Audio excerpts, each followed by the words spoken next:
for this workshop, 6 Steps to Manifest the Life, Love, and Business You've Been Longing For. It is August of 2020. We are hopefully towards the tail end of a quarantine pandemic situation socially at the end. I don't know about medically, but socially, hopefully we're ending that. But these past few months have been a really interesting time for us. And I think many of us who've been blessed to be able to continue working and who have been blessed health-wise, who are not sick and are not dealing with sickness in their family, we've been able to use, at least I've been able to use this opportunity to do some different things. So typically you see from me workshops on strategy like publicity and website design and client attraction and filling your practice to capacity. And usually they're not about personal things. And so I've been doing a lot of reading. A lot of people, I noticed during pandemic, people say, what are you watching? What are you watching on Netflix? What's your favorite movie, right? Of course, we've been watching TV, but I've also been doing a lot of reading. And one of the things that I did was going through my office and some of my favorite business books that I've had for years and years and rereading them. And that was about a month ago, maybe 5-6 weeks ago, I was reading a client attraction book that I had purchased many years ago. I was rereading it and I had the idea to have this workshop. And I literally, I think it was a Saturday morning, and I wrote down on a little piece of paper in the living room what I would say if I were teaching people how to manifest a life, love, or business that you've been longing for. And then, because I'm a woman of action, I went ahead and scheduled it and sent out an invite. And then it wasn't until this Saturday that I was saying, what were those 5 things that I said I was going to say? So I wrote this workshop Friday or Saturday, Sunday, a little bit Monday, yesterday, I just put pictures in, but it's not 5 steps. It's 6 steps. I added one since I did that, since I decided to do it. So I'm happy to be bringing you something different. For those of you who do not know me, my name's Beth Caldwell. I'm a professional writer, speaker, life coach, business coach. I've decided to rename myself Coach-Sultant. Because I'm really a consultant who tells people what to do in their life and business, which technically isn't a coach, but people like to call me their coach. This is my newest book. It's my 10th book. It came out in March, and it's available for sale in bookstores in the United States, in Canada, and the United Kingdom, England, and Ireland, and in Australia for the first time. So if you like what you have today, you might be interested in this book called Women Lead. So let's get right into it, because I want to be sure that we can end at about the 45-minute mark, so that, but this is the first time I've given this content, so we'll see. But what I want to let you know is that some of the stories that I tell you today may trigger you. They may make you feel uncomfortable or sad or worried about what's going on in your own life. Please be aware that you might feel triggered, and take some deep breaths and realize that everything that happened to me in my life was meant to happen, and it was a part of my journey. And I believe the same for you. So if something does trigger you today, try not to embrace that as a negative. I don't want you feeling sorry for me, because we're all good here. But I really don't want you feeling sorry for yourself. I would rather you, if a memory is triggered by my stories today, I would rather you say to yourself, well, what does that mean for me? And what choices should I be making for myself from now on? Okay. So I wanted to show you some pictures of me. And the reason I'm doing this, you guys, is because a lot of times my clients or people in the audience, they say to me, you know, I can't be like you. And I want to do things, but I can't do the things that you can because I'm not you. And for years that perplexed me. And I wonder what is different about me than they feel. And that has really something that I've had to sit with for a while. What's so different about me? Frankly, nothing is different about me, but you can do anything that you want to do. I fully believe that. But the truth is, I have always been a little bit different. Now, on the left here is the only picture that I have of myself with my mom when I was a young girl. Not a great look on my face, but I don't know where this is. But I have to say that by the look on my face, I am probably thinking to myself, I don't think that's right. Because those were the kind of things that I said to myself a lot as a young girl. I grew up in a blue collar family where all the dads in my neighborhood and in my family went to work and all the moms stayed home. That picture on the left is early 1970s. And I want to tell you something about the early 1970s and when people my age were children. So I was born in the late 1960s. When I was born, women who were pregnant were not allowed to keep their job. That law did not change until 1978. It wasn't until 1977 that women could actually file a lawsuit or file a complaint about being sexually harassed at work. I was 11 years old by then. It wasn't until 1974 that I, or you, if you were born at that time, were allowed to have a bank account in our own name or a credit card. You had to have one signed by your father or your husband. Isn't that interesting? Okay. It wasn't until, so when I was born, I did have the right to vote, but my grandmother, when she was born, did not have the right to vote. That didn't happen until 1920, which is just 100 years ago.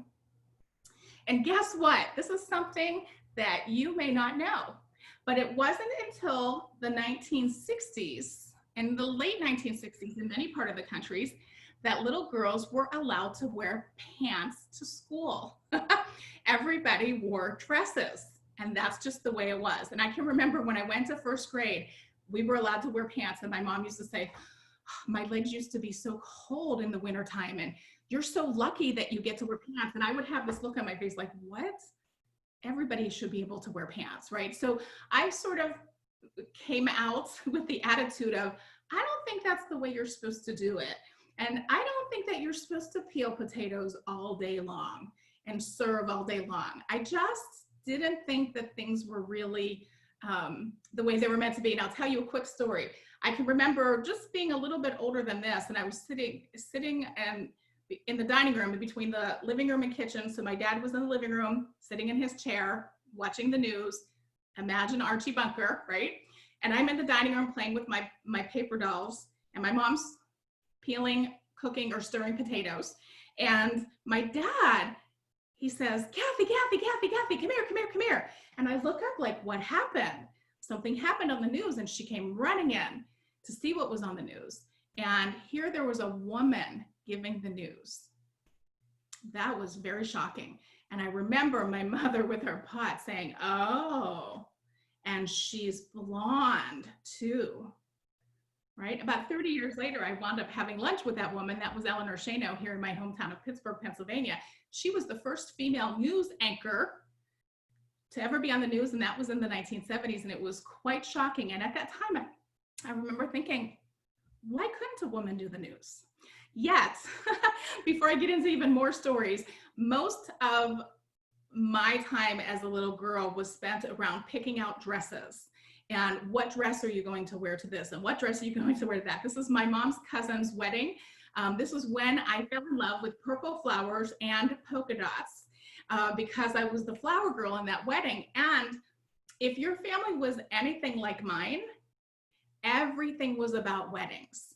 Who's getting married next? We've come from a very, very large family. Who's getting married next? Who is she going to marry? Who is he going to marry? What kind of wedding will they have? And we had a wedding culture in my family. It was very, very important to have that. However, I was determined to be a career girl. And this is a picture of me and my friend Pam. This is in the late 1980s, and this was my first job, and it was working for US Airways, later Piedmont Airlines. And that was a great job. And that was what I did in my late teens and early 20s. And it was really, really fun. I was quite independent. I had a sports car. I had a life that many people would envy. I had no debts, and I was a happy girl. Yet there was a strong suggestion of the family of when are you going to get married, and how big is your wedding going to be, and who are you going to marry, and all this other stuff. And so when I had met this tall, dark, and handsome man, and we had dated a couple of years, we did have the very big wedding. Okay. And what do I have? 6, 8 bridesmaids there and a flower girl, and it was a lovely and beautiful day, and I was very happy. And I want to tell you a story about this picture on the right.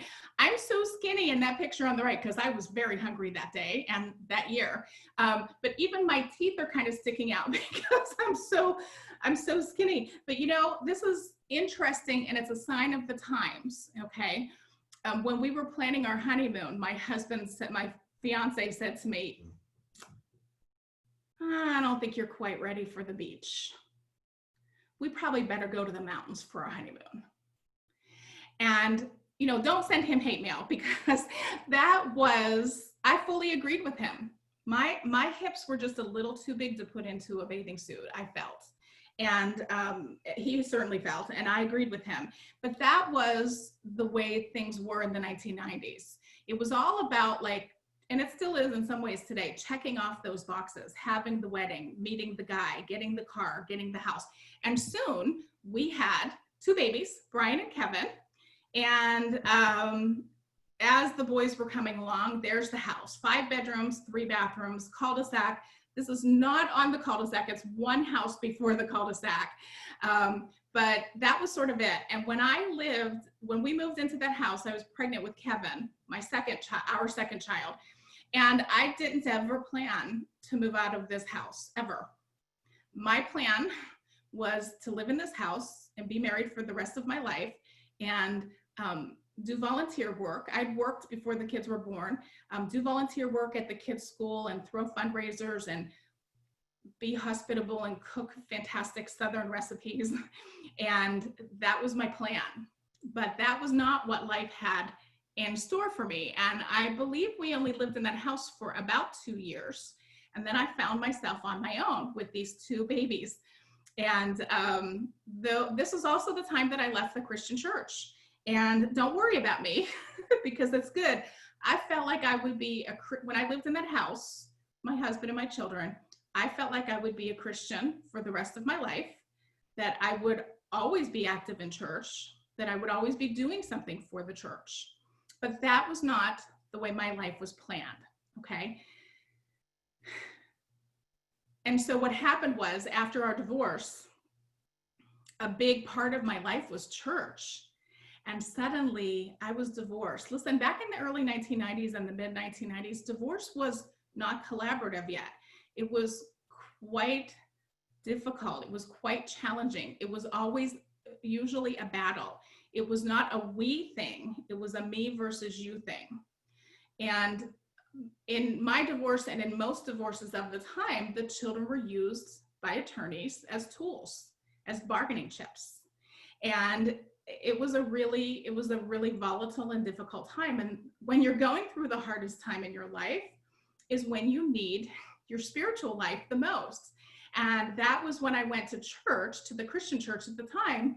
And my husband and his new wife and their beautiful purple Camaro, convertible Camaro. He wanted a Corvette, but she didn't quite make enough money for that. They were welcome to the church and were able to sit in the front row. But me and these 2 babies were asked to not come to the church. It just made everybody very uncomfortable. And when I look at these little outfits of these kids, these outfits were hand-me-downs. They were a gift from a family friend. But most of their clothes came from the Goodwill or the thrift store at this time. All of their toys certainly did. At this time, the picture on the left, even though I worked, we relied on food stamps and medical assistance to make ends meet. While my husband, ex-husband, and his new wife drove beautiful cars and took lovely vacations and sat in the front row at church where we weren't welcome. It was one of the most heartbreaking things that has ever happened to me, and I'm still quite sensitive about it. However, I recognize now that it was a part of my path, that the things that I do today would not be possible if I was spending all my time volunteering at church, teaching Sunday school and doing potluck dinners, okay?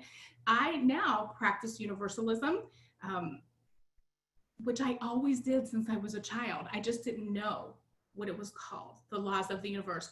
Universal laws are not a religion, they're a practice and a belief. But it's different. It's different than being in a church. And that's what I practice. And incorporating universal laws and really embracing them is a part of what helped me to manifest. So how do we go from somebody who is literally getting all of her clothes at the Goodwill? My children were in a preschool for low-income children where I could pay based on a sliding scale. How did we go from that to being an entrepreneur, a 10-time published author, and living with this really awesome guy who totally loves me and thinks it's kind of cool that I'm doing a webinar here for 177 women this morning. He's not real cool that I'm showing his picture because all y'all want to marry him. People are always trying to hire him out and steal him out from under me, so he doesn't like that. But he does think it's really cool, and he enjoys going on my book tour with me. He often helps me here in the office. He does a lot of my bookkeeping, helps me with a lot of technical things. This past weekend, we spent a little bit of Sunday afternoon relabeling all of my client files. So it's quite enjoyable to have him as my part-time business partner. But how do you go from somebody who has had the rug pulled out from her, is no longer welcome in church, to really building an empire? And I'm not even mentioning some of the products, some of the projects that I've done here, okay? How about this? 4 years working with the Steve Harvey Success Institute. These were my team members and the other instructors that I taught with. Can you imagine being able to go on tour with Steve Harvey and teach at these wonderful 4-day conferences?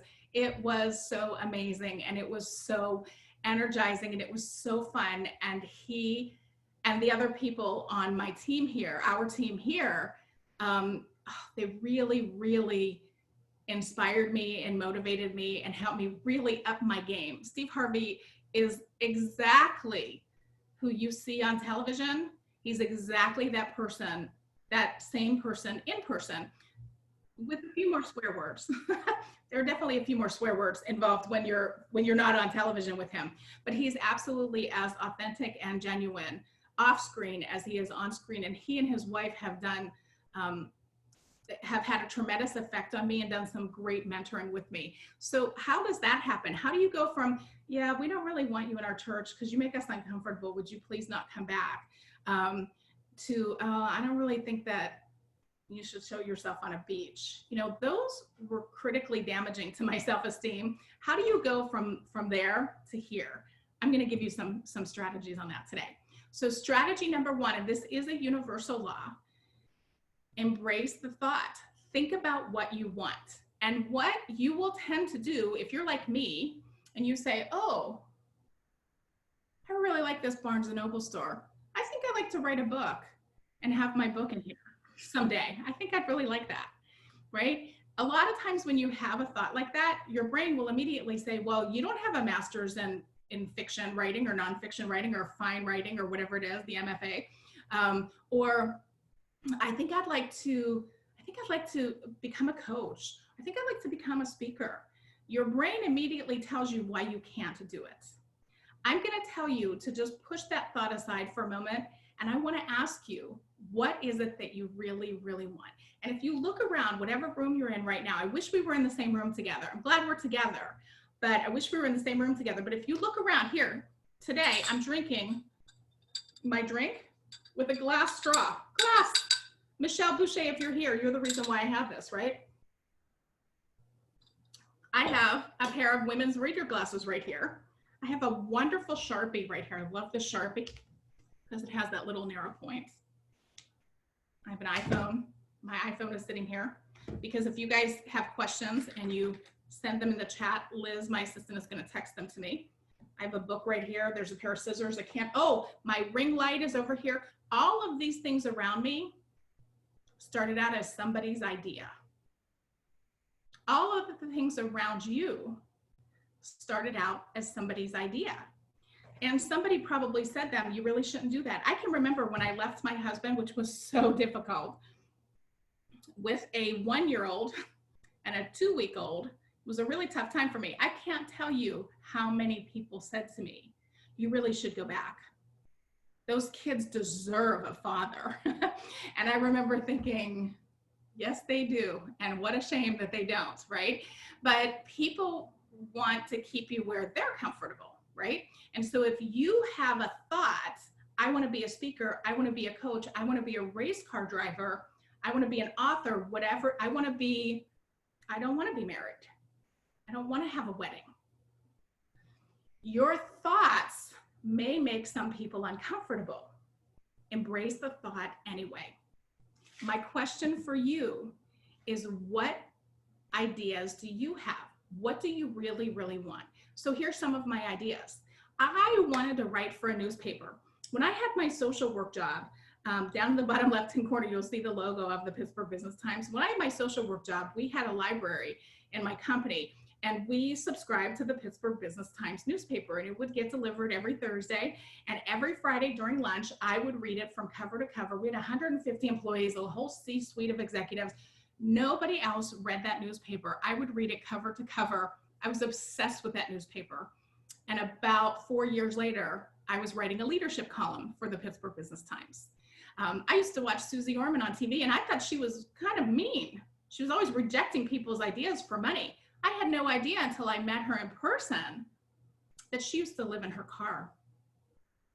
It never occurred to me that I would speak on stage with Steve Harvey, and that is Steve Harvey in the middle picture. That is not Paul. A lot of people think because of that picture that that's my boyfriend. That is Steve Harvey, who is a television star in the United States. He's a best-selling author and a motivational speaker that travels the world, really. And now part owner of the Miss Universe pageant as well. I always thought, from the time that I was a little girl, I would practice my hair and makeup and how I would hold my microphone. And it became pretty obvious early on that I wasn't going to be a singer, but I knew I was going to be doing something, right? Starting a coaching business, writing books, creating a leadership academy for women. Those are my ideas. Those were ideas that I would have. And I would say, you know, wouldn't it be nice? Wouldn't it be nice if my book could be here on the shelf at Barnes & Noble? And then one day, my friend Jennifer and I walked into Barnes & Noble, and I knew that they had my books for sale in there, but I didn't know where they would be. And I was kind of looking like on the lower shelves, and I was looking at the local author section. And sure enough, I was on the top shelf, right in the middle of the business section, right next to the dummy section, which I think is pretty cool. So, but that was an idea that I used to have when I would go there and meet with clients and have a coffee drink and look at the books and think, one day I want to be here and I want to sign books. And it happened. So my question for you is, what would it be great for you? Finish this sentence for me. You can type something into the chat, or you can take your own notes personally. My goodness, if you don't know me personally, you always want to have a pen and paper around when I'm talking, right? Wouldn't it be great if? Wouldn't it be great if? Can you complete that sentence for me? And you know, one of the things that I like to do is I have some notes here for you in case I forget, but I use these gigantic sticky notes because I write really big. You could use these gigantic sticky notes. They even have bigger than this. You can use them this way or this way. And you could just write, wouldn't it be great if? And you can hang it on the wall near where you see it. Or you could use a wipe-off board. I have a wipe-off board over here on my desk where I put things that I really want to do. You know, my calendar today is full of things that I have to do, but there are things that I want to do, and those are written over on my glass wipe-off board. So wouldn't it be great if what? If you know something that you really want to do and you feel comfortable enough sharing it, please type it into the chat. All right, so that is strategy number 1. Let's go to strategy number 2. Strategy number 1, embrace the thought. Strategy number 2, make the space. When you want to bring something new into your life, you have to create space for it, okay? Throughout my life, if you were to come to my apartment or my office today, you would see that it's for the most part pretty well taken care of, but there was a lot of my life where things were really cluttered, things were really crowded, things were really hectic. I tended to have 2 speeds when I was the single mom of 2 little boys. That was full speed ahead, frantic and chaotic, or sound asleep. And sound asleep was just for a few hours at night. And I was always on the run. And when you're always moving like that, it's hard to keep your house clean, your car clean, your brain clean, even your computer desktop clean. It can be, it seemed chaotic. When any time that I want to create something new, I need to clear space. And this is an example of how my workspace looks when I'm writing a book. So this is my book. This is my 8th book, From Frantic to Focused. And you'll see what I have there. I love candlelight. I have 3 different candles there. There might be a 4th candle on the right. There is, that is not a glass of wine, but I always have a cold drink and a hot drink. And then to the left of that, you can see there's a little bottle of essential oils. I usually have a bottle of essential oil around, and there's usually a fountain going or a candle going, one or the other. Always lots of bright sunlight coming in. I like to sit by windows. I don't really like to sit at desks. That's a personal preference. I like to sit at tables. I like to spread out and do my work, but I make the space. Now listen, my book before that, the Smart Leadership book, was a really crazy summer that year. It was a very busy year for us. I wrote that book sometimes with my computer literally on top of a pile of papers, and one night on top of a pile of dirty. I just shoved dirty dishes aside, put my computer down because I had a deadline to make. I can work in chaos, but I create better things when I have space. So my question for you is, where can you create space in your life? Most of the time, it is not starting to do something new. It is stopping to do something that you've been continuing to do. Something that you've been doing that is no longer serving you. And anytime that I've made a big leap in my life or business, it is when I have let something big go. That can be scary, but that is really important. Strategy number 2, make the space. Okay, now this is something, there is a universal law of action, and this is something that comes naturally to me, but it is something that can be learned, it can be taught, it can be embraced, it can be done, and that is taking action. So there are 2 pivotal parts of my career here. On the left is when I was the keynote speaker for the Bedford County Women's Conference in Bedford Springs. This was about 6 or 7 years ago. Paul and I, well, I can tell you, I don't remember, yeah, 6 years ago. We went to the Omni Bedford Springs Resort for our 10th anniversary. And while we were there, we took a little walk in downtown Bedford Springs. We left the resort to drive around and sort of look at the community. And there was a Chamber of Commerce in the middle of town, and they had a sign in their window, and it said, announcing the first ever Bedford County Women's Conference happening May of this year. And this was in February, and it said, looking for a keynote speaker, please apply by, and it was February 22nd because our anniversary was the 20th. And so February 22nd was that day. February 22nd at 5 p.m. Can you have your application in? So this is around 1 in the afternoon. And of course, when I go away with Paul, I always promise not to work. And he's like, I'm looking at him like, I would really like to do this. My dream was to take my mom to the Omni Bedford Springs, have her there in a room, and treat her to a spa day. To me, that was the ultimate wealthy thing to do. Take your mom to the spa and just pay for it. And for somebody who had just 10 years prior been on food stamps, that was a big deal. But what did I do? We went back to the hotel room, we pulled out the computer, and I put in an application. And that following Monday, I was invited to be the keynote speaker. So you have to take action. You can't just make a decision and say, I want to do something, and then expect the whole world to come to your door and bang it down. Sometimes that does happen, but most of the time you have to take action. And the second, one of the biggest things that I ever did was when I took my clients, I've done this twice, when I've taken my clients on retreats. So I've taken my clients on 3 retreats, 2 at this beautiful location. The first year I called it Right Away Weekend, and the second year I called it Workaway Weekend. And in order to create a retreat experience for women, you have to take some action. And I have to tell you something. It's a little intimidating to rent that building out on my own signature. Yes, I will take it. Go. I know they will come, right? That took a little bit of nerve to make the commitment to pay for that lodge, whether anybody showed up or not.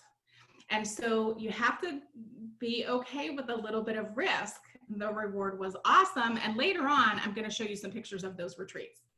Okay, strategy number 4 is to acknowledge your blessings. You know what? I had a lot of challenges in my life, just like you. Your challenges may have been different than mine, but we had a lot of challenges. I was divorced. I was poor. It was a very difficult divorce. It was a very expensive divorce. I went from a woman who worked for US Air, driving a sports car with no debt, to driving the most beat up car. Oh my gosh.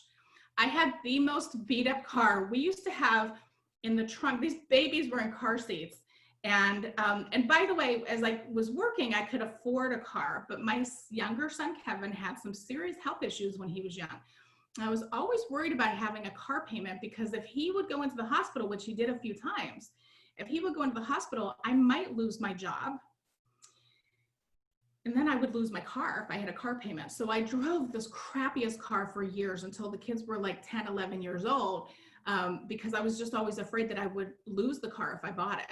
So we had this crappy car, and we would carry around in it, in the trunk, we had a case of oil, and in the front seat, I always had a couple of gallons of water. And so my boys knew that if we would see smoke coming out of the radio area, okay, that meant oil was needed. And if the smoke would come up out of the steering wheel, we needed water. And there were many times that I would pull the car over on the side of the road and add water to the front of it. Also, that car, after a while, couldn't go over 35, so we couldn't go on highways. It was really something.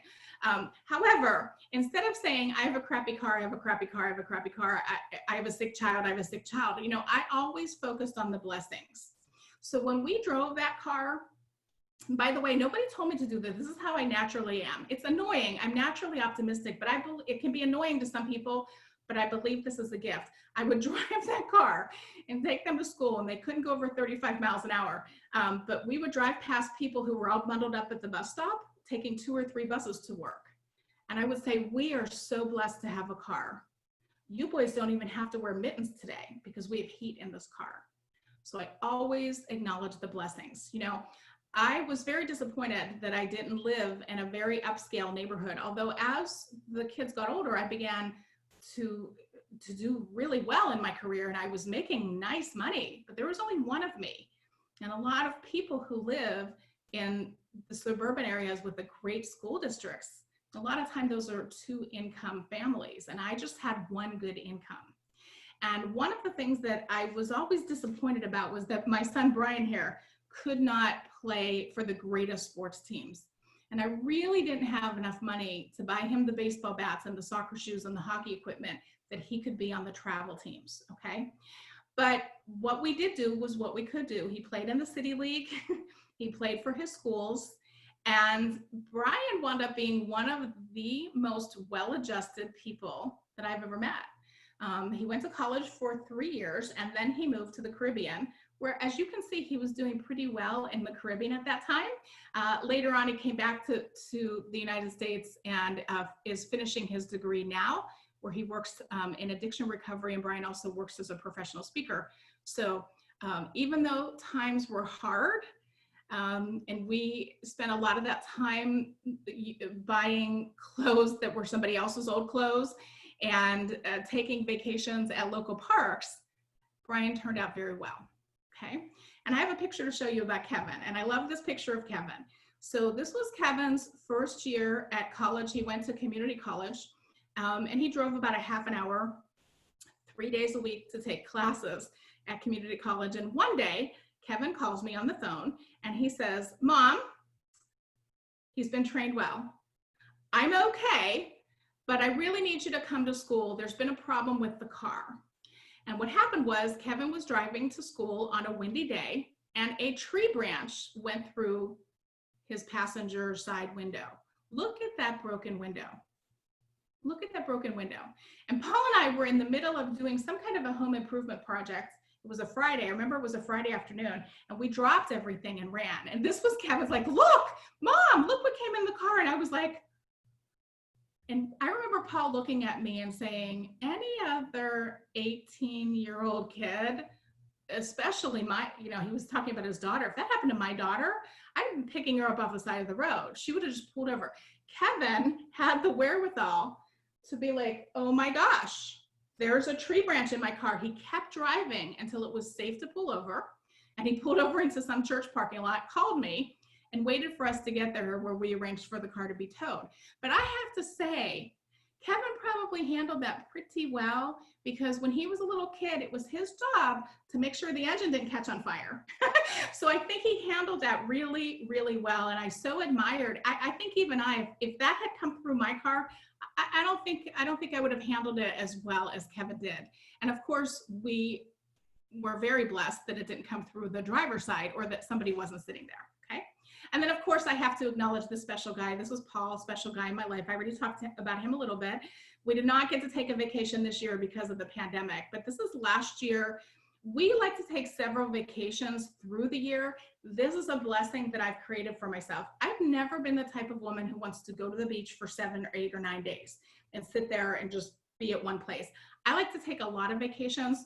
And so I arrange my schedule, and Paul's able to do this with his schedule, where we take off a couple of Thursday, Fridays, or Monday, Tuesdays, and we take some 5-day vacations. And this is in Ohio, and I can't remember the name of this place right now, but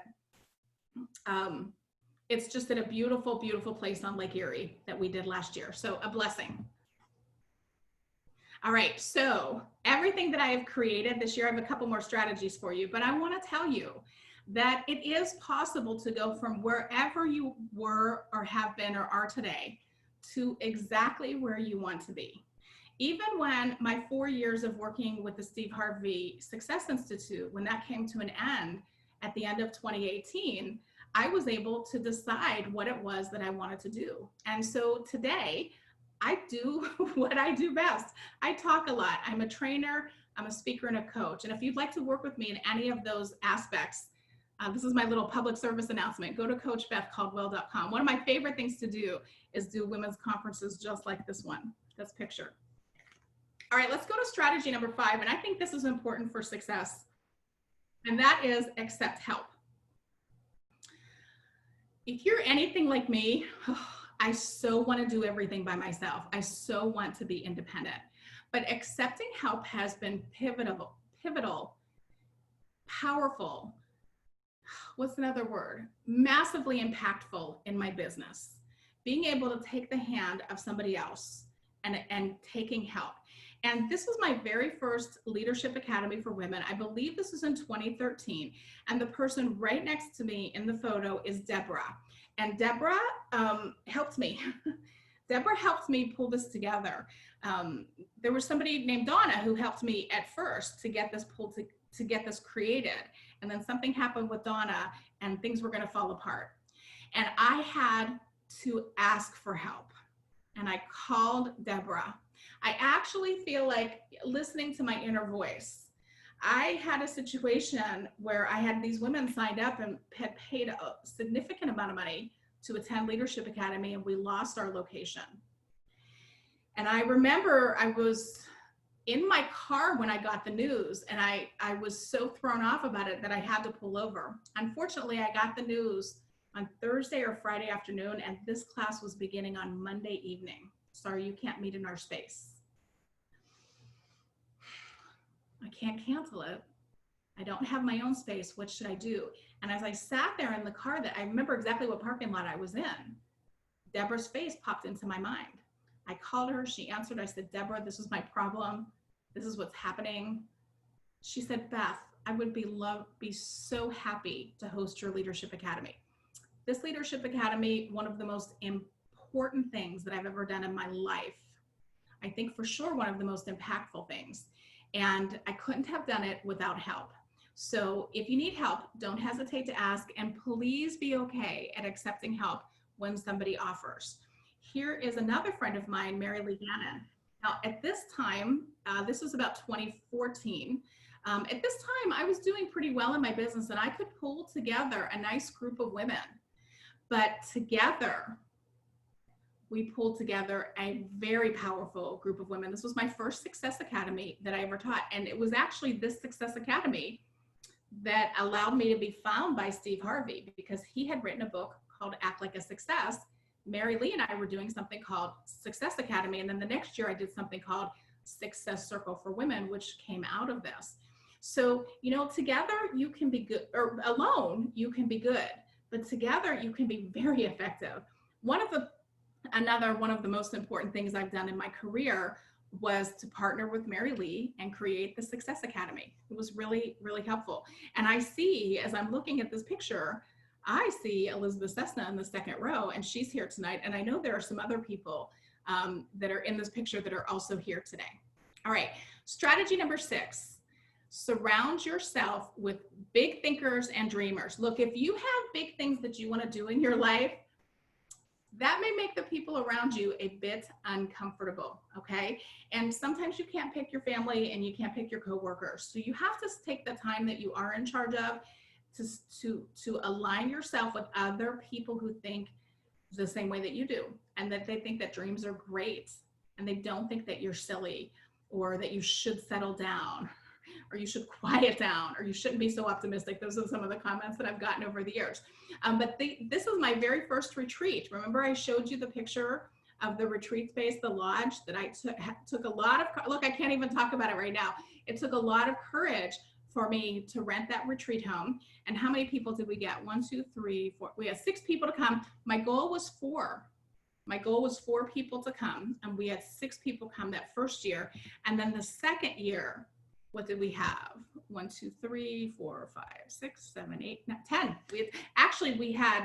We had 14 people, because this is the 3rd day and some people had left. So it works.